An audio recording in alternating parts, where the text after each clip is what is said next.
Welcome to vice academy. प्यारे बच्चों, मैं देवेंद्र ठाकुर आपका वाइस अकेडमी में स्वागत करता हूं। बच्चों, download Vice NEET and JEE, get enrol and start your journey with Vice academy to achieve your desired goal. बच्चों, आज का जो हमारा टॉपिक है वो क्या है? How do metals react with non metals. Metal और नॉन मेटल आपस में कैसे रिएक्ट करती हैं, ठीक है। और उनमें जब रिएक्शन होती है बच्चों, जब ये रिएक्ट करती हैं बाय ट्रांसफर ऑफ इलेक्ट्रॉन्स, एक ट्रांसफर ऑफ इलेक्ट्रॉन के एक को इलेक्ट्रॉन देगी, दूसरी इलेक्ट्रॉन लेगी, तो वहां पे क्या बनता है? आयनिक कंपाउंड बनते हैं। तो आज के हमारे टॉपिक में हमने यही सीखना है कि जो मेटल और नॉन मेटल कैसे रिएक्ट करते हैं और आयनिक कंपाउंड उनके बीच में जो बनता है वो कैसे बनता है। क्लियर है? क्योंकि हमें पता है जनरली कि जो हमने अभी डिस्कशन करी, हमने पढ़ा physical property, chemical property of metals and non metal हमने डिस्कस कर ली। तो यहाँ हम अब केमिकल प्रॉपर्टी की तरफ जाएंगे। जो हमने केमिकल प्रॉपर्टी डिस्कस करी थी मेटल्स और नॉन मेटल की, तो उनमें से हमें पता चला था कि जो मेटल्स होती हैं they are electropositive in nature, means वो अपना इलेक्ट्रॉन देती है। तो इसका वो इलेक्ट्रॉन रिच बोल सकते हैं, तो उनके पास फालतू इलेक्ट्रॉन उनको छोड़ देती है, ठीक है।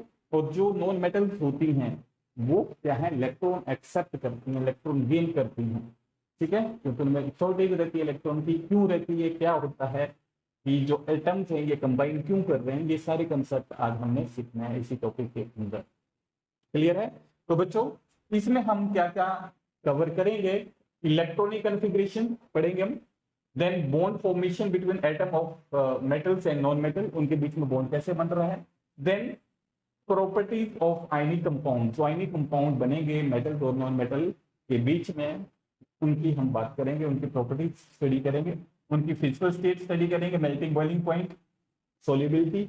जैसे आपके पास नमक होता है NaCl, वो आयनिक कंपाउंड है, Na मेटल है, उसमें Cl क्या है? नॉन मेटल है, ठीक है। पर वो नमक जो पानी में घुल जाता है, क्यों घुलता है ये हमने सीखना है। वो सोल्युबिलिटी उसकी होती है, कौन से सॉल्वेंट में होती है, कौन से में नहीं होती। और लास्ट में हम देखेंगे उसकी इलेक्ट्रिकल कंडक्टिविटी, वो इलेक्ट्रिसिटी कंडक्ट करता है कैसे कर, ठीक है बच्चों। तो let us start with first topic, electronic configuration. तो बच्चों, हमने कुछ मेटल की इलेक्ट्रॉनिक कॉन्फ़िगरेशन और कुछ नॉन मेटल की इलेक्ट्रॉनिक कॉन्फ़िगरेशन हमने देखनी है। फिर इलेक्ट्रॉनिक कॉन्फ़िगरेशन से हमने कंसेप्ट निकालना है कि वो रिएक्ट क्यों करते हैं, ठीक है, क्यों रिएक्ट करता है। सिंपल सी हम बात करें, कुछ मेटल्स की मैं यहाँ लिख रहा हूँ। जैसे you have we can say sodium. Sodium पता है ना, सोडियम मेटल है। Sodium atomic number 11, magnesium atomic number 12, aluminium atomic number 13, ठीक है। कैल्शियम भी लिख दिया मैंने, कैल्शियम एटॉमिक नंबर 20, ठीक है। अब यहाँ पे बच्चों जो इलेक्ट्रॉनिक कॉन्फ़िगरेशन है, ये मेटल्स हैं हमारे पास, इसकी कितनी आएगी? 2, 8 एंड 1, ठीक है। क्या आएगी बच्चों? 2, 8, 1 आएगी इसकी इलेक्ट्रॉनिक कॉन्फ़िगरेशन। इसकी कितनी होगी? 2, 8, 2। और इसकी कितनी होगी? 2, 8, 3। और इसकी कितनी हो रही है? 2, 8, 8, 2। इलेक्ट्रॉनिक कॉन्फ़िगरेशन हम इस तरह से लिखते हैं। कैसे लिखते हैं पता है ना? 2n², ये आपके पास रूल है। जैसे आपके पास फर्स्ट ऑर्बिट हो, n की वैल्यू 1 होगी, ऑर्बिट का मतलब जहां पे इलेक्ट्रॉन प्रेजेंट है, तो इसमें कितना आ जाएगा बच्चों? पहले में 2 आएगा, इसको 1² हो जाएगा ना, 2 × 1² 2 आएगा। सेकंड में कितना आ जाएगा? सेकंड ऑर्बिटल में कितना आना चाहिए? अगर नोबल गैस कॉन्फ़िगरेशन तो ऐसे करना है, कितना आना चाहिए सेकंड में? ऑर्बिट में कितना आना चाहिए? 2 है तो 8 आ जाएगा। कितना आ जाएगा बच्चों? 8। थर्ड ऑर्बिटल में कितना आना चाहिए? कितना आना चाहिए? 3 भर लो, तो 3 भरेंगे तो कितना आएगा बच्चों? 2 × 3² कितना आ गया? 18। पर हम इसमें कितने भरते हैं बच्चों? पता है ना, 2, 8, 8 ऐसे करते हैं ना, 18, 18। तो ये जो थर्ड है जिसमें हम बात करें, थर्ड जो एनर्जी लेवल है उसकी ऑर्बिट है, उसमें हम पहले 8 ही इलेक्ट्रॉन भरते हैं, क्योंकि इसमें d एक ऑर्बिटल होता है जिसमें 10 इलेक्ट्रॉन और आते हैं, तो उसको हम कब भरते हैं? वो इसको हम एक ऑर्बिटल होता है p, उसके बाद भरते हैं। ये सारे कंसेप्ट अभी +1 में आप सीखेंगे। पर यहाँ पे हमने आपने ये ध्यान रखना 288 18 18 32 32 इस तरह से हम इसको भरेंगे। क्लियर है? तो आपने यहीं तक 20 तक याद होना चाहिए। कुछ नॉन मेटल्स की बात कर लें हम, तो कुछ नॉन मेटल्स को मैं यहाँ लिख रहा हूँ। नॉन मेटल जैसे आपके पास बच्चों फ्लोरीन, नो, क्लोरीन 17, ठीक है, और भी हम ले सकते हैं। क्लोरीन है, नाइट्रोजन है, ऑक्सीजन है, ऑक्सीजन का भी लिख लिया मैंने बच्चों यहाँ पे। ऑक्सीजन का कितना होता है 8, नाइट्रोजन भी नॉन मेटल है 7, और भी लिख सकते हो, पर इतनी सफिशियंट है क्योंकि हमने साल्ट फॉर्मेशन करनी है। आप इससे प्रैक्टिस कर सकते हो। तो इसका कितना आएगा 2 and 7, इसका कितना आएगा 2 8 7, इसका कितना आएगा 2 and 6, और इसका कितना आएगा बच्चों 2 and 5।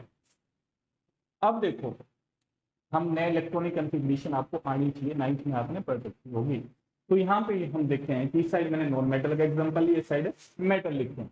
अब हमें क्या डिफरेंस पता चले। ये जो नॉन मेटल होती है, ये मेटल्स हैं, ये जो मेटल्स होती हैं ये क्या करेगी, जो नोबल गैस कन्फिग्रेशन है 288, यहाँ पे 28 है, आगे 1 है, इसका मतलब यहाँ अगर ये 1 इलेक्ट्रॉन अपना छोड़ देगी तो इसके पास एक नोबल गैस कन्फिग्रेशन आ जाती है। नोबल गैस का मतलब समझ रहे हो, जैसे नियॉन है, नियॉन क्या है बच्चों नोबल गैस, इसका 10 है तो इसकी इलेक्ट्रॉनिक कन्फिग्रेशन क्या आएगी 2H।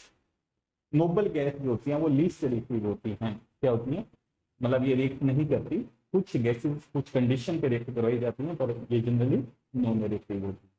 तो ये जो हैं ये क्या करते हैं, तो इनकी ये स्टेबल होगी नोबल गैस, तो ये स्टेबिलिटी के लिए to acquire noble gas configuration ये एक्स्ट्रा जो इलेक्ट्रॉन है इनको ये निकाल देगा और ये स्टेबल हो जाएगा, Na पॉजिटिव बन जाएगा। जैसे इसने क्या करा Na पॉजिटिव बन गया, इसका एक इलेक्ट्रॉन छोड़ दिया ना, इसमें 2 छोड़े हैं तो इसका क्या बन जाएगा Mg2 पॉजिटिव के टाइम 2 इलेक्ट्रॉन चले गए। अब यहाँ पे एल्यूमिनियम है तो एल्यूमिनियम ने 3 पॉजिटिव बना दिया, 3 इलेक्ट्रॉन दे दिए। कैल्शियम है, कैल्शियम ने 2 इलेक्ट्रॉन दे दिए, ठीक है। तो इस तरह से ये एक्स्ट्रा जो इलेक्ट्रॉन है इनको ये मेटल्स क्या करती हैं छोड़ देती हैं। तो हम बोल सकते हैं कि जो मेटल्स होती हैं उनमें इलेक्ट्रॉन रिच होती हैं, इलेक्ट्रॉन छोड़। और यहाँ पे हम देखें नॉन मेटल के केस में इसको कितना चाहिए, इसको एक ही जरूरत है, इसको अगर एक इलेक्ट्रॉन मिल जाए तो इसका क्या हो जाएगा F नेगेटिव बन जाएगा और इलेक्ट्रॉनिक कन्फिग्रेशन उसकी 2 8 हो जाएगी। सेम यहाँ पे इसको भी कितना एक इलेक्ट्रॉन मिल जाएगा तो 2 8 8 हो जाएगी इसकी, तो ये स्टेबल हो जाएगा। तो इसको एक एक इलेक्ट्रॉन की इनको जरूरत है, एक इलेक्ट्रॉन इसको मिल रहा है तो क्या बन जाएगा इसके भी 2 8 8, और कंपाउंड क्या बन जाएगा क्लोराइड। ऑक्सीजन है तो इसको कितना इलेक्ट्रॉन की जरूरत है, इसको 2 इलेक्ट्रॉन अगर मिल जाते हैं तो ये क्या बन जाएगा O2 नेगेटिव बन जाएगा और इलेक्ट्रॉनिक कन्फिग्रेशन उसकी 2 8 हो जाएगी। सेम यहाँ पे नाइट्रोजन है। तो जो नॉन मेटल्स होती हैं वो इलेक्ट्रॉन को एक्सेप्ट करती हैं, ठीक है, ये दे रही है ये ले रही है। तो ये जो लेने वाली है इनको हमने डिस्कस करा था केमिकल प्रॉपर्टी में, जो नॉन मेटल्स होती हैं दे आर इलेक्ट्रोनेगेटिव और जो मेटल्स होती हैं दे आर इलेक्ट्रोपॉजिटिव। क्लियर है? तो इलेक्ट्रॉनिक कन्फिग्रेशन ये है, और इलेक्ट्रॉनिक कन्फिग्रेशन हमें पता है तो हम फिर उसकी बॉन्ड फॉर्मेशन हम इजीली देख सकते हैं बच्चों। अब bond formation between atoms of metals and non, तो इसमें हम देखें हैं बच्चों यहाँ पे आपको दिख रहा है बिल्कुल क्लियर पिक्चर, ये सोडियम है और इस साइड हमारे पास क्या है ये कैल्शियम है, एक सोडियम है एक कैल्शियम है, ये भी मेटल है ये भी मेटल है। समझा रही बच्चों बात? दोनों क्या है मेटल्स हैं। ये बोर एटॉमिक मॉडल के केस में इसका एटॉमिक नंबर हमें पता है 11 होता है, अभी का इसका कितना होता है 20 होता है, दोनों ही मेटल हैं। अब मेटल्स हैं, जैसे मैंने यहाँ पे जो बॉन्ड फॉर्मेशन है वो कैसे होगी वो हम यहाँ पे समझें। देखो बच्चों यहाँ पे ये जो सोडियम है, यहाँ पे सोडियम है, सोडियम इसका 11 है, तो इसमें जो इलेक्ट्रॉनिक कन्फिग्रेशन है 281। ये क्या कर रहा है, अगर ये Na पॉजिटिव बना दे तो क्या करेगा, ये Na पॉजिटिव बनाने के लिए Na पॉजिटिव बनाएगा तो क्या करेगा बच्चों, ये एक इलेक्ट्रॉन छोड़ देगा, ये जो है इस इलेक्ट्रॉन को क्या करेगा ये Na पॉजिटिव बना दिया इसमें, ठीक है। Na पॉजिटिव मीन्स एक इलेक्ट्रॉन इसने छोड़ रखा है।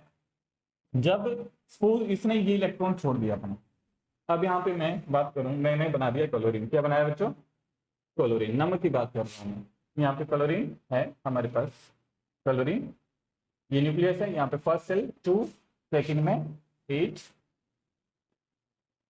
10 हो गया ना। अब देन लास्ट में कितना होगा 7, 287 ये क्लोरीन है।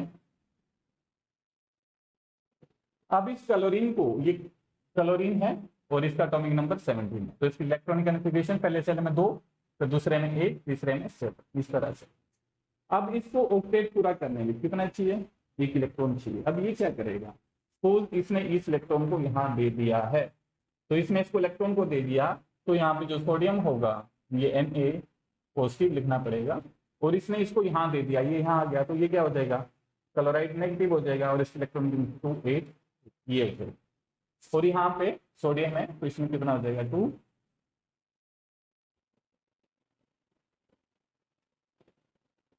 8 ये हो जाएगी इसकी। और ये अब इस टाइम Na पॉजिटिव बन चुका है।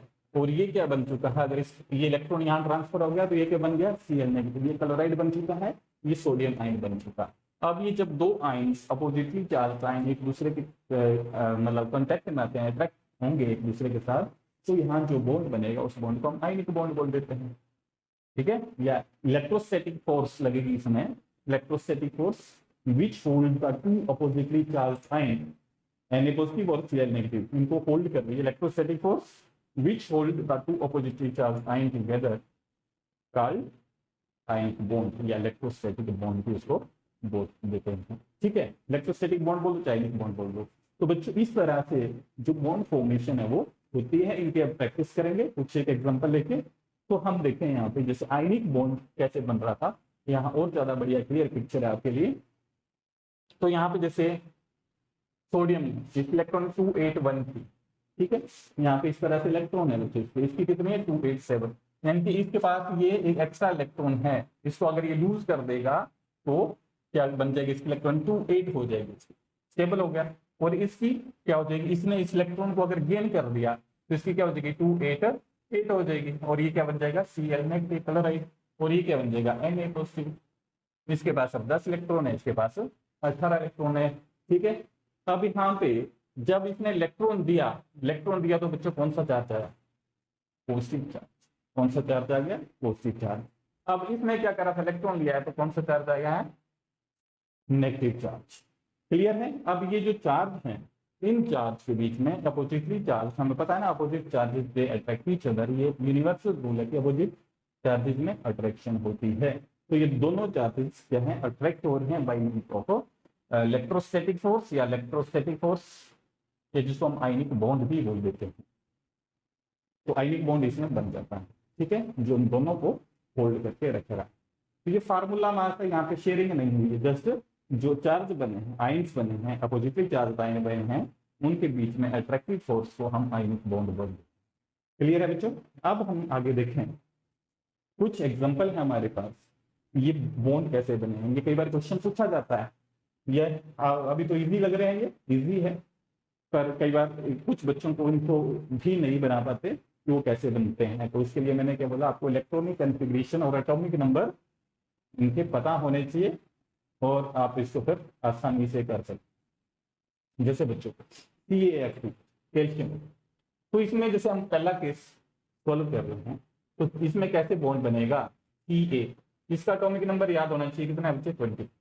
तो इसकी इलेक्ट्रॉनिक कॉन्फ़िगरेशन क्या है, 2 8 8 8 कितना हो गया 18 एंड 2। तो ये क्या करेगा, ये इस तरह से इसकी इलेक्ट्रॉनिक कॉन्फ़िगरेशन है।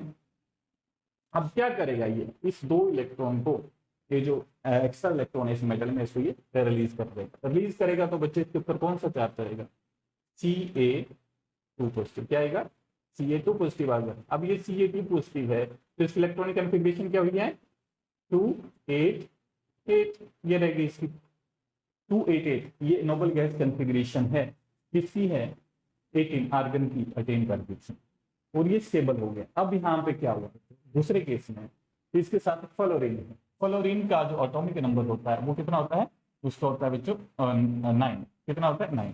तो 9 एटॉमिक नंबर है। एटॉमिक नंबर पता नहीं क्या होता है, नंबर ऑफ प्रोटॉन्स। क्या होता है, number of protons in an atom, उसको हम क्या बोलते हैं, एटॉमिक नंबर। तो इसका क्या इलेक्ट्रॉनिक कॉन्फ़िगरेशन 2 एंड 7। होनी कितनी चाहिए इसकी 2 8 स्टेबिलिटी के लिए। ये क्या करेगा, ये क्या कर रहा है, इसने क्या करा है, ये 2 इलेक्ट्रॉन छोड़े हैं, तो यहाँ पे लिख दिया हमने +2 इलेक्ट्रॉन जो इसने छोड़े हैं। अब यहाँ पे फ्लोरीन है, इसको तो कितना चाहिए बच्चों, 1 इलेक्ट्रॉन चाहिए। इसको अगर 1 इलेक्ट्रॉन मिल जाए तो इसका क्या बन जाएगा, F नेगेटिव बन जाएगा, और इलेक्ट्रॉनिक कन्फिग्रेशन क्या हो जाएगी इसकी 2,8। ठीक है, ये होगी ना इलेक्ट्रॉनिक कन्फिग्रेशन, तो ये भी स्टेबल होगी, नियॉन की एक्वायर कर दी इसने। अब यहाँ पे 2 इलेक्ट्रॉन है तो 2F जो है उस इलेक्ट्रॉन को लेगा, तो ये जो बनेगा इसको मैं इस तरह से बना देता हूँ आपके पास। ये कैल्शियम 2 पॉजिटिव था बच्चों। अब इसमें क्या हुआ, F ने 1 इलेक्ट्रॉन लिया है, एक और F होगा क्योंकि न्यूट्रल होना चाहिए। अब यहाँ पे क्या हो गया, यहाँ पे अट्रैक्टिव फोर्स जो इसको अट्रैक्ट कर रही है इसको भी अट्रैक्ट कर रही है। ये की स्पीसीज, एक ही स्पीसीज और एक ही स्पीसीज, यानी कि 2 फ्लोराइड्स और 1 कैल्शियम का आयन, ये क्या कर रहे हैं, आपस में अट्रैक्ट होते हैं, और यहाँ पे क्या बन जाएगा, CaF। क्या बनेगा, CaF। या इसको अलग तरह से भी आप कर सकते हैं, मर्जी है आपकी। जैसे हमारे पास कैल्शियम है, एटॉमिक ऑर्बिटल बनवा दो इसके, ठीक है। अब यहाँ पे कैल्शियम दिया मैंने, अब यहाँ पे क्या हुआ है, इसमें क्या करा है बच्चों, यहाँ 2 इलेक्ट्रॉन, यहाँ पे 8 आते हैं, 2 8, फिर 8 यहाँ पे आ जाएंगे, कितना हो गया 18। अब यहाँ पे कितने हैं इसके बाहर, इसके बाद 2 इलेक्ट्रॉन और हैं, यहाँ कहीं भी बना दो इनको, ये 2 इलेक्ट्रॉन है।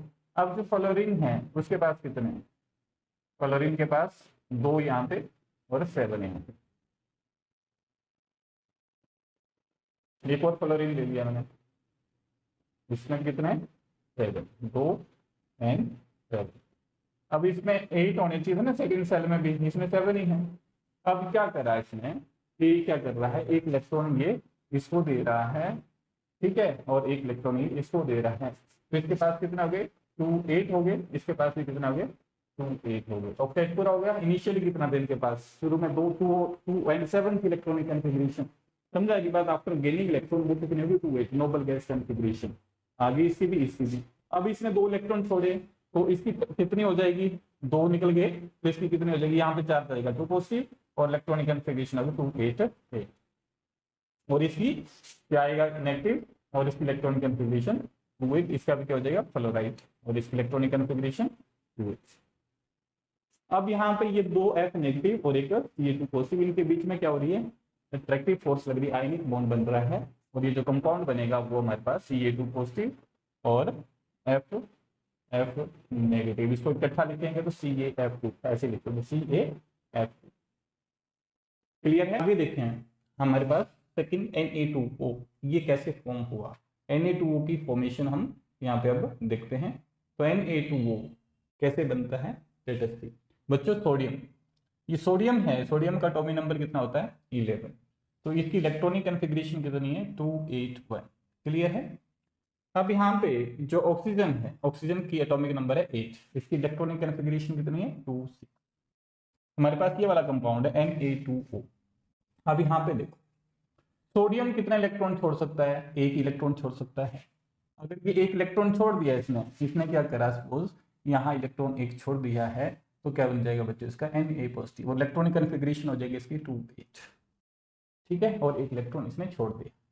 यहाँ पे ये क्या कर रहा है, ऑक्सीजन 2 इलेक्ट्रॉन गेन करे तो इसकी नोबल गैस कन्फिग्रेशन होगी, गेन करेगा तो नेगेटिव साइन, और नोबल गैस कन्फिग्रेशन हो जाएगी इसकी बच्चों 2 8, ठीक है, इसकी भी कितनी हो जाएगी 2 8। अब हमने देखना है कि यहाँ ये इसको 2 इलेक्ट्रॉन चाहिए होते हैं और उसको वो 1 ही इलेक्ट्रॉन छोड़ेगा, तो यहाँ पे हम क्या करें, इसको ये कैसे कंबाइन करें। ऑक्सीजन को तो 2 चाहिए, जैसे अगर हम इस तरह से ऑर्बिटल पिक्चर भी बना लें तो ऑक्सीजन का इनिशियली इस तरह से है, इलेक्ट्रॉन 2 6, इस तरह से इसके पास इलेक्ट्रॉन है, ये ऑक्सीजन है, ठीक है। अब बच्चों यहाँ पे सोडियम है, सोडियम का मैं जो बना रहा हूँ उसके इलेक्ट्रॉन हम अलग तरह से ही बना देते हैं कलर्ड फॉर्म में। जैसे ये सोडियम है, न्यूक्लियस है, और यहाँ पे पहले सेल में 2 इलेक्ट्रॉन, दूसरे में 8, एंड देन इसमें 1 इलेक्ट्रॉन, ठीक है। एक और सोडियम का बना दिया मैंने, तो सोडियम का एक और बनाना पड़ेगा मुझे, सोडियम, क्योंकि इसको 2 इलेक्ट्रॉन चाहिए और ये एक ही दे सकता है एक सोडियम का एटम, ठीक है, तो इसलिए हमें 2 बनाने पड़ रहे हैं, तो यहाँ पे 2 बना दिए मैंने सोडियम के एटम। तो यहाँ पे इसमें भी एक आ गया। अब ये क्या कर रहा है बच्चों, ये एक इलेक्ट्रॉन इसको दे देगा, तो अभी 2 7 हो गए, ठीक है, और इसने भी इसको इलेक्ट्रॉन दे दिया, एक एक इलेक्ट्रॉन इसने इनको दे दिया उठा के, इसने इलेक्ट्रॉन दिया है, तो ये क्या बन जाएगा Na पॉजिटिव, और ये भी क्या बन जाएगा बच्चों Na पॉजिटिव, क्योंकि यहाँ से इलेक्ट्रॉन इसने इसको दे दिया, इसको दे दिया, सपोज यहाँ से ये इलेक्ट्रॉन यहाँ चला गया है, ये इलेक्ट्रॉन यहाँ चला गया है, तो इसका क्या हो जाएगा, इसने 2 इलेक्ट्रॉन लिए तो 2 नेगेटिव हो जाएगा, और इसकी इलेक्ट्रॉनिक कन्फिग्रेशन क्या हो जाएगी अब 2 8। पहले कितनी थी, O की इलेक्ट्रॉनिक कन्फिग्रेशन थी 2 6, कितनी थी बच्चों ये वाली। अब यहाँ पे इलेक्ट्रॉन लिए हैं इसने तो 2 8 हो गए, तो यहाँ पे O2 नेगेटिव हो जाएगा ये। तो ये जो बच्चों बनेगा हमारे पास यहाँ पे 2 केटाइन किसके, सोडियम के, 2 केटाइन सोडियम के, और एक एनाइन किसका, ऑक्सीजन का, ये आपस में क्या करेंगे, अट्रैक्ट करेंगे, और हमारे पास जो आयनिक कंपाउंड बनेगा वो बनेगा Na2O।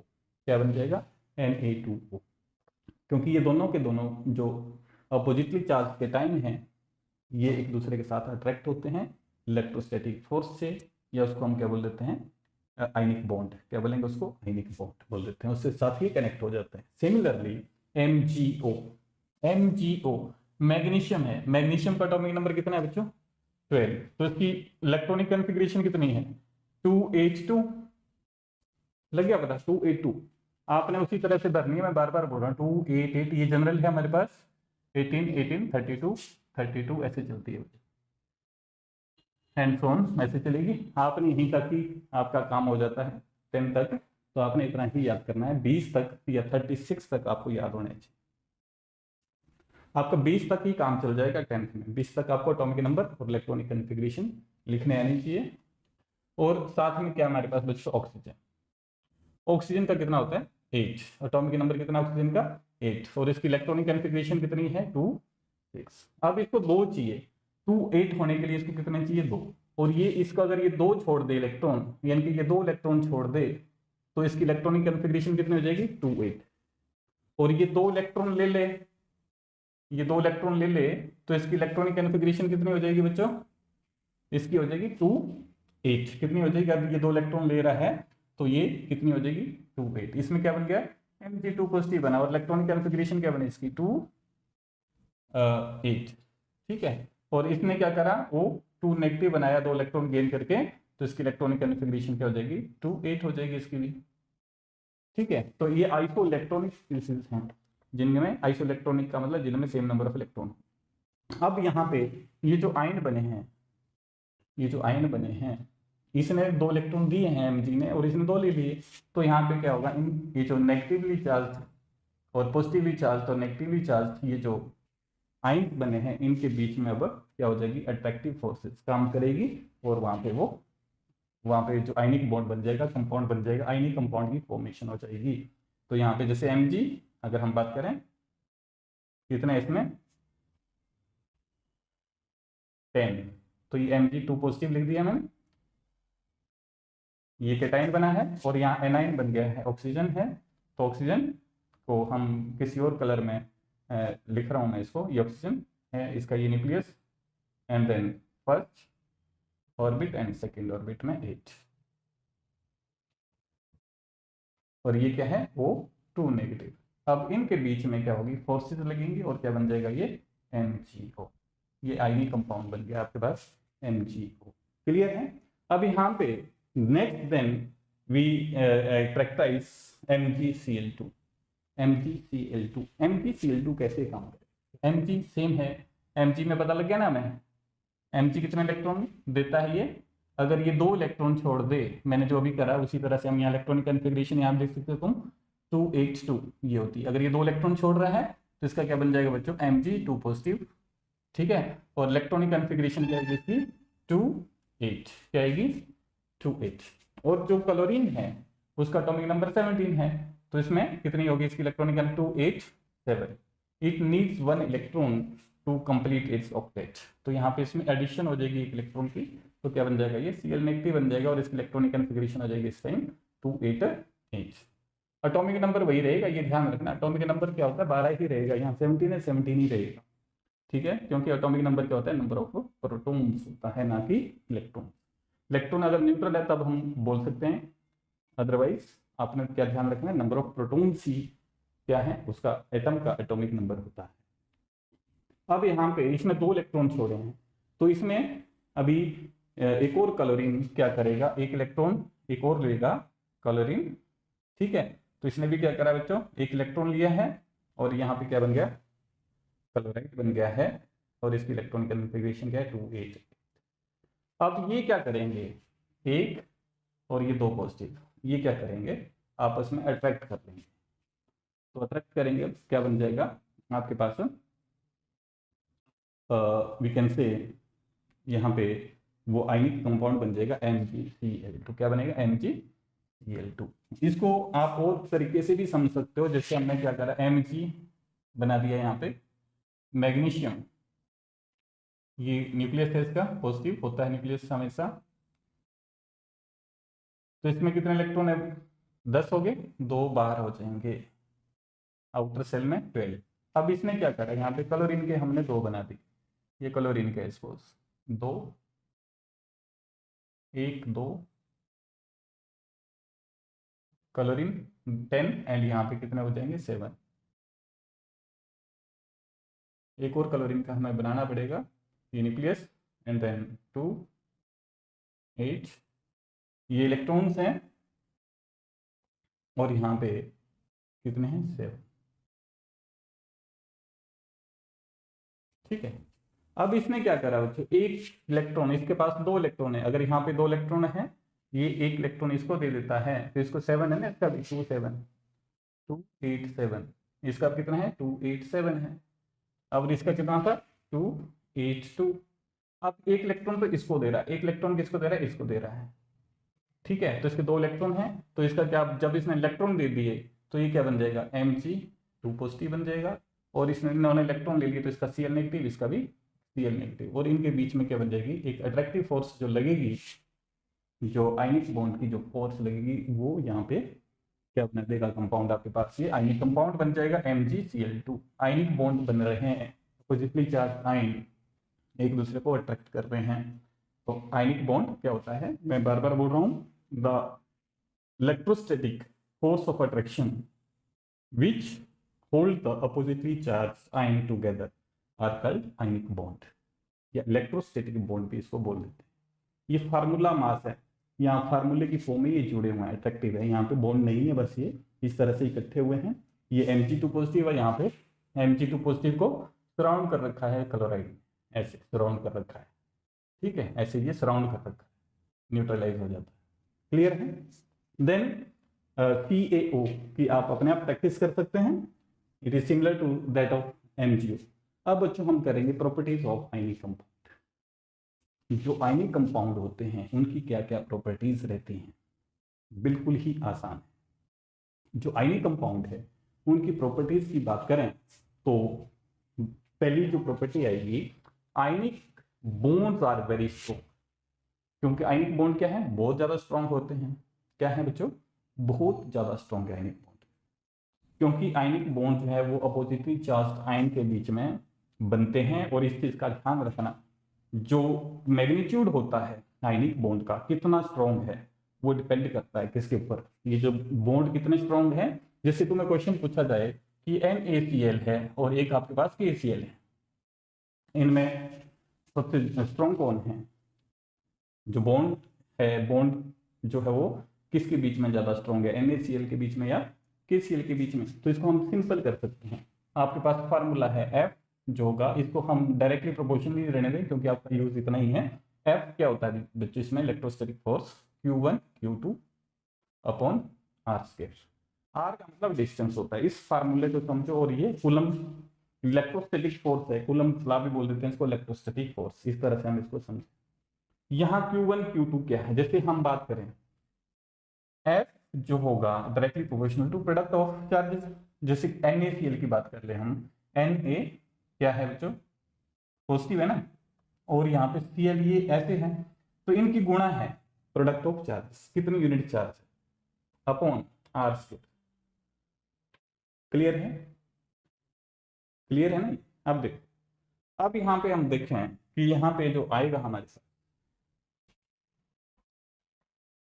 यहाँ पे आर की बात करें हम, डिस्टेंस की, इसको भी छोड़ दो कि इसके ऊपर कितना चार्ज है, डिस्टेंस। जो इलेक्ट्रोस्टैटिक फोर्स है या आयनिक बॉन्ड जो होता है वो इनवर्सली प्रोपोर्शनल है distance between the particle, charge particle. In charge particle के बीच में कितना डिस्टेंस है उसके ऊपर भी ये डिपेंड करेगा। तो यहाँ हम देखें साइज की बात करें, जो Na है, क्लोराइड तो दोनों में सेम है, KCl में भी है सेम है, और यहाँ भी सेम है, Cl तो दोनों में है। अब बात करें हम K की, Na और K में जो साइज बड़ा है किसका होगा? साइज बड़ा इसमें किसका है? K का। K का साइज बड़ा होगा, जो K है उसका साइज बड़ा है, तो बड़ा साइज होगा, और इसका क्लोरीन का साइज तो सेम ही है दोनों में। तो ये जो डिस्टेंस आएगा इसके न्यूक्लियस और इसके न्यूक्लियस के बीच में, ये जो R है, ये इसका KCl के केस में ज्यादा होगा। समझा रही बात? Means distance between two ions K positive and Cl negative is more in case of KCl। और यहाँ फोर्स जो होगी वो इनवर्सली प्रोपोर्शनल है। इनवर्सली प्रोपोर्शनल है तो जितना डिस्टेंस ज्यादा होगा उतनी फोर्स कम हो जाएगी। समझा रही बात? इनवर्सली प्रोपोर्शनल मतलब यहाँ पे डिस्टेंस ज्यादा होगा बिटवीन द चार्ज पार्टिकल, तो फोर्स ऑफ अट्रैक्शन भी कम होगी। तो यहाँ पे अट्रैक्टिव फोर्स कम है और यहाँ पे कंपेरेटिवली ज्यादा है। अब ज्यादा होने की वजह से जो स्ट्रेंथ है इसकी आयनिक बॉन्ड की, जो फोर्सेस हैं, ये ज्यादा होगी इसकी कम होगी। तो इसका NaCl का मेल्टिंग पॉइंट और बॉइलिंग पॉइंट KCl से क्या होगा? ज्यादा होगा। समझा की बात? KCl का कम होगा कंपेरेटिवली। समझा की बात इसकी? तो ये F is inversely proportional to R²। Atomic size से आप कंपेयर कर सकते हैं, और साइज का हमें पता होना चाहिए कि जब हम टॉप टू बॉटम चल रहे हैं किसी सेम ग्रुप में तो एटॉमिक साइज जनरली बढ़ता है, और लेफ्ट टू राइट चलते हैं तो घटता है। समझा की बात? तो जो नेक्स्ट प्रॉपर्टी है, ये ध्यान रखना इस चीज का, जो आयनिक कंपाउंड होते हैं they are solid at room temperature. Solid होंगे रूम टेम्परेचर में, नमक टेबल सॉल्ट देख रखा है, have high melting and boiling point, and ionic compound made up of metal and non metal. ये हमने अभी करा, एक को मेटल होगा एक में नॉन मेटल होगा, और वहां पे शेयरिंग ऑफ इलेक्ट्रॉन, शेयरिंग नहीं, ट्रांसफर ऑफ इलेक्ट्रॉन्स होती है, लॉस और गेन ऑफ इलेक्ट्रॉन होता है। ठीक है, तभी वो आयनिक बॉन्ड बन रहा है, शेयरिंग से कोवलेंट बॉन्ड बनता है। समझाइए बात? यहाँ पे ट्रांसफर का ध्यान रखना, loss and gain of electron. does not conduct electricity in solid state but does in liquid and aqueous state। अब यहाँ पे बच्चों जो आयनिक कंपाउंड्स होते हैं वो इलेक्ट्रिसिटी कंडक्ट करते हैं, पर कब करेंगे? अपनी मोल्टन स्टेट में कर लेंगे या एक्वस स्टेट में करेंगे, सॉलिड स्टेट में नहीं कर पाएंगे। समझ आ रही बात? क्योंकि आयनिक कंपाउंड जो सॉलिड स्टेट में वो इलेक्ट्रिसिटी कंडक्ट क्यों नहीं कर पाते? क्योंकि वो वहां पे उनकी मोबिलिटी नहीं होती, आयंस जो है मोबाइल नहीं होते। पर लिक्विड में जब हम, या एक्वस स्टेट में, इनके आयंस जो है वो मोबिलिटी शो करते हैं, इसलिए वो क्या है इलेक्ट्रिसिटी को कंडक्ट कर सकते हैं। और इस तरह का सोल्यूशन साल्ट है, साल्ट बन रहा है, तो साल्ट हमने करा इनको इलेक्ट्रोलाइट्स बोल देते हैं। क्या बोलते हैं? इलेक्ट्रोलाइट्स। तो बच्चों जैसे हम बात करूं, जैसे मैंने क्वेश्चन पूछा, suppose electrical conductivity of ionic compound, electrical conductivity of ionic compound is due to the presence of ions। ये स्टेटमेंट है, क्या ये स्टेटमेंट ट्रू है या फॉल्स? क्या लगता है आपको? मैंने लिखा जो इलेक्ट्रिकल कंडक्टिविटी होती है आयनिक कंपाउंड्स की या आयनिक सॉलिड्स की, वो किसकी वजह से होती है? Due to the presence of ions. Is this statement is true or? तो ये स्टेटमेंट बच्चों मैं बता देता हूं, ये गलत स्टेटमेंट है। तो इसको हम कैसे करेक्ट कर सकते हैं? क्योंकि देखो, जो अगर वो सॉलिड स्टेट में भी तब भी तो उसके आयंस सॉलिड है ना, सॉलिड स्टेट में तो आयनिक कंपाउंड इलेक्ट्रिसिटी कंडक्ट नहीं करेगा, अभी हमने पढ़ा ना। तो ये स्टेटमेंट, क्योंकि सॉलिड स्टेट में भी तो आयंस तो रहेंगे उसमें, क्योंकि कंपोजिशन आयनिक सॉलिड तो उसमें आयंस से मिलकर बना हुआ है, पर वो सॉलिड स्टेट में वो इलेक्ट्रिसिटी कंडक्ट नहीं करेगा, तो इसलिए ये स्टेटमेंट फॉल्स है। तो इसको करेक्ट कैसे लिखा जाए, इसको ऐसे लिखा जा सकता है करेक्ट करके, तो ये फॉल्स स्टेटमेंट है ना, लग गया पता। Electrical conductivity of ionic compound is due to the, presence की जगह क्या लिखना है, ड्यू टू द मोबिलिटी, क्या लिखना है बच्चों, मोबिलिटी ऑफ आयनिक कंपाउंड या due to the mobility of ions, तभी ये स्टेटमेंट क्या हो जाएगी, बिल्कुल एक्यूरेट हो, लग गया पता। तो क्वेश्चन काफी कैसे पूछा जा सकता है, आपकी अंडरस्टैंडिंग बेस्ड क्वेश्चन पूछा जाता है, जब ये या तो मोल्टन होगा तभी कंडक्ट करेगा या एक्वस होगा तब कंडक्ट। अब यहाँ पे एक और प्रॉपर्टी हम इसको डिस्कस करें, जो सोलिबिलिटी होती है आयनिक कंपाउंड की, सोलिबिलिटी आयनिक कंपाउंड की होती है, वो क्या, क्यों सोल्यूबल होता है, आयनिक कंपाउंड क्यों घुलता है। देखो बच्चों, जो NaCl है, हम बात करें नमक, जैसे आपको पूछ लिया कि नमक पानी में घुल रहा है, ये NaCl है, ये फार्मूला मास इसी तरह से एक्यूरेट लिखा जाता है, वो तो हम सिंपलिसिटी के लिए लिखते हैं उसको NaCl है। तो ये चार स्पीसीज जो एक दूसरे को अट्रैक्ट कर रही हैं। अब जब इसको क्या बोलूंगा, ये पोलर है, पोलर मीन्स इसमें चार्ज है। जो H2O है हमारे पास, क्या है बच्चों, H2O, यहाँ बना रहा हूं मैं NaCl, नमक हमने कहाँ डाल दिया, पानी। अब जो वाटर होता है, वाटर जो है, वाटर भी क्या है बच्चों, HOH, ये वाटर है, H2O लिखो तो चाहे HOH लिखो, ये भी क्या है, पोलर सॉल्वेंट है, ये भी क्या है, पोलर है। कैसे पोलर है, जैसे मैं तुम्हें बता दूं यही देगी कि यहाँ पे ये जब हमने नमक डाला पानी में, पोलर सॉल्वेंट है, ये भी पोलर है। तो आपने ध्यान रखना है अभी 10th में, लाइक डिसोल्व लाइक, सेम तरह की चीजें सेम में घुल जाती है। अब नमक हमने ऑयल में डाल दिया, तो ऑयल में नमक नहीं घुल रहा है ना, नहीं घुलेगा, क्यों नहीं घुल रहा है, क्योंकि ऑयल जो है वो नॉन पोलर है, ठीक है, तो ऑयल में नहीं घुलेगा, पर यहाँ पे घुल जाएगा। अब यहाँ पे घुलना है, क्यों घुल जाती है, जैसे ही इसको H2O में डाला हमने, तो H2O जो होता है बच्चों, ये इस तरह का होगा, H2O इसकी शेप वी शेप होती है, तो ये ऑक्सीजन जो है ज्यादा इलेक्ट्रोनेगेटिव है, तो इसमें पार्शियल नेगेटिव चार्ज आ जाता है, डेल्टा लिख लो ऐसे, पार्शियल नेगेटिव, इसमें पार्शियल पॉजिटिव है हाइड्रोजन के ऊपर। तो इस तरह से ये जो H के जो वाटर के जो मॉलिक्यूल्स हैं, वो क्या कर रहे हैं, उसको सराउंड करते हैं चारों साइड से ऐसे, ये H2O के मॉलिक्यूल इसको क्या करेंगे, घेर देंगे, और यहाँ पे ये इसको अपनी तरफ खींचेंगे ना, Na को, Na पॉजिटिव को अपनी तरफ खींचेंगे, और यहाँ पे H2O के मॉलिक्यूल इस तरह से इसको घेरेंगे,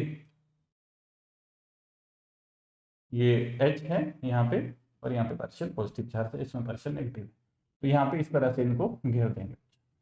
तो चार्ज यहाँ इसी तरह से क्लोराइड को भी घेर लेंगे, इसको भी घेर लेंगे।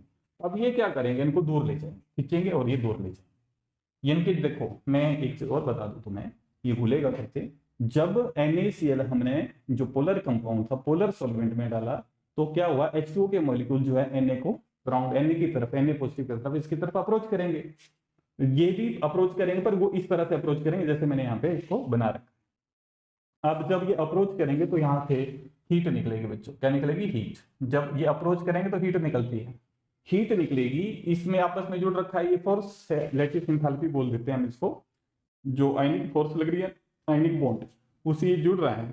अगर ये जो हीट निकली है, जब H2O के मॉलिक्यूल इनको अप्रोच कर रहे हैं, जो हीट निकल रही है, जिसको क्या बोलते हैं हम, हाइड्रेशन एंथैल्पी बोलते हैं, क्या बोलते हैं इसको, हाइड्रेशन एंथैल्पी या हाइड्रेशन एनर्जी बोल दो, ठीक है। ये हीट अगर क्या करती है, इन बॉन्ड्स को तोड़ देती है, समझा ये बात। ये लेटिस जो एनर्जी है जो इनको जोड़ के रखती है, उससे अगर ये हाइड्रेशन एनर्जी ज्यादा होगी तो ये टूट जाएंगे और ये खुल जाएगा, ठीक है, तो ये ध्यान रखना है। फिर ये क्या करेगा, इसको Na को अलग कर लेगा, डिसोसिएशन हो जाएगी, आयनाइजेशन होगी इसकी पानी में डलते ही, और ये डिसोसिएशन मीन्स दूर चले जाएंगे। तो ये इसमें चारों साइड H2O के मॉलिक्यूल इसको घेरते हैं, H2O H2O H2O, इसको भी H2O H2O H2O ऐसे घेरेंगे इसको चारों साइड से, तो उसको हम सोल्यूशन बोल देते हैं, क्या बोलेंगे, सोल्यूशन। पहले तो आयोनाइजेशन, आयन तो थी इसके, आयोनाइजेशन होती है मींस Na और Cl आयन में डिसोसिएट हो जाएगा, बाद में ये दूर चले जाएंगे, तो उनको क्या बोलेंगे हम, डिसोसिएशन, ठीक है, उसको क्या बोलेंगे हम, डिसोसिएट हो गए हैं। और जब ये सराउंड करते हैं इसको, ये मॉलिक्यूल वाटर के, तो उसको सोल्यूशन बोल देते हैं, ठीक है। तो इस तरह से नमक क्या करेगा, घुलेगा। तो सिंपल ध्यान रखना, हाइड्रेशन एंथैल्पी, जब पानी के मॉलिक्यूल जो है नमक के जो आयंस हैं, NaCl साल्ट के जो आयंस है उसकी तरफ मूव करते हैं, तो वहां से जो एनर्जी निकलती है उसको क्या बोलेंगे हम, हाइड्रेशन एनर्जी। और जो इन आयंस को आपस में जोड़ रहे थे NaCl के, उसमें वो किससे जुड़ रहे थे, लैटिस एनर्जी से जुड़ रहे थे। जब हाइड्रेशन एनर्जी लैटिस एनर्जी से ज्यादा होगी तो वो साल्ट जो है ये पर्टिकुलर जो आयनिक कंपाउंड है वो डिसॉल्व हो जाएगा। अगर लैटिस एंथैल्पी ज्यादा होगी किसी की तो वो नहीं घुलेगा। क्लियर है? हाइड्रेशन एंथैल्पी, हाइड्रेशन एनर्जी अगर ज्यादा है लैटिस एनर्जी से तो वो कंपाउंड घुल जाएगा। अगर हाइड्रेशन एंथैल्पी जो कम रहेगी तो वो साल्ट नहीं घुलेगा। क्लियर है? तो this is all about the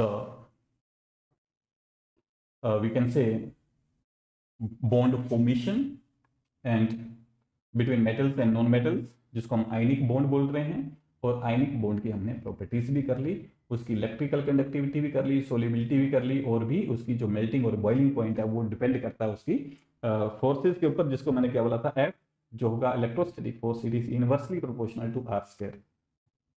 ठीक है, वैसे ध्यान रखना है। और वहां पे ऊपर लिखना है प्रोडक्ट ऑफ चार्जेस के बीच में, मीन्स केटाइन और एनाइन। आपने डिस्टेंस से मैंने तुम्हें बताया कि जिसका साइज बड़ा होगा तो डिस्टेंस भी ज्यादा होगा, डिस्टेंस ज्यादा होगा तो जो फोर्स होगी इलेक्ट्रोस्टैटिक फोर्स, आयनिक बॉन्ड की जो फोर्स होगी वो कम होगी। जितना डिस्टेंस कम होगा उतनी फोर्स बढ़ती जाएगी, क्योंकि फोर्स जो है वो जो है it is inversely proportional to the distance between the two charged particles या चार्ज एटम्स। ठीक है, क्लियर है? तो आई होप आपको ये टॉपिक समझ आ गया होगा। थैंक यू, थैंक्स, एंड मिलते हैं अब हम नेक्स्ट वीडियो लेक्चर में।